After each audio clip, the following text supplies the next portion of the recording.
One question that many people probably find themselves pondering is, does social media make it easier for racism to exist? Well, judging by these screenshots, it certainly does.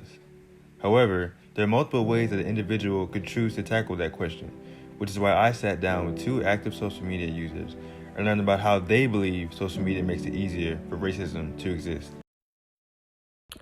I definitely do think that social media has been a way to make racism much more, easily accessed and widespread. I feel like racist people have obviously always existed and been racist, but through social media, they are actually able to broadcast this information and gain an audience and attention from these kinds of things, which is only going to encourage them to continue to, think this way and speak this way. I think that is definitely true for children.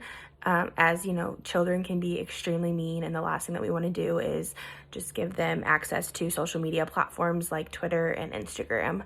I also believe that racism is something that is taught, and so if these kids are coming from homes that are racist and they're hearing these racist remarks and comments, the last thing that we want them to do is take those things to social media and then, think that they're okay and share them and, just end up just being a part of super negative things. I also have to say that I look at social media outlets like Facebook and Twitter and even Instagram, and in some cases the level of responsibility that the individuals who own and operate those sites have has not always been so consistent. I think this whole sense of free speech and being able to express yourself in some cases has gone too far. And it's gone too far because, as I noted just a few minutes ago, it can be extremely dangerous. If you get groups out there and give them a platform to express hate, then they're not going to just be comfortable just talking about the hate. The next step for them is going to be violence and followed by deaths. And that's my real concern with what can happen with social media. But on the contrary, I could play devil's advocate and say that, social media has helped stand up against racial injustices and the racism, and all of that. And I think it's been a way that has made it easier for all of us to stand up and speak up for things that we believe in.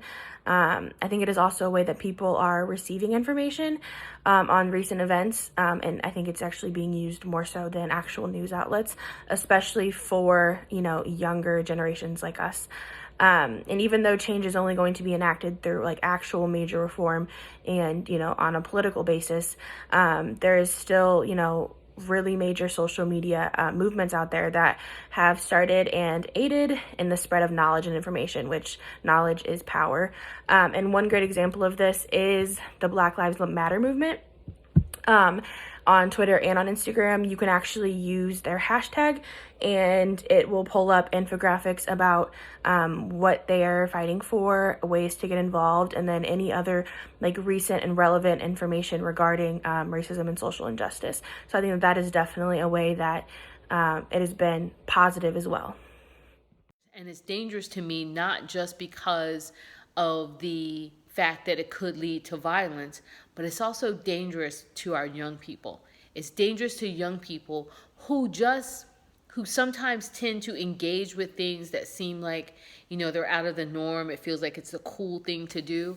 And then they too find themselves getting caught up. A perfectly nice young man or woman who never ever acted in a negative or hateful way, all of a sudden find this kind of negativity heartwarming to them in some kind of weird sort of way. So I'm thinking about the young people, and I'm thinking about the issues that could come from just exposing them to this kind of, negative exchange of information and knowledge.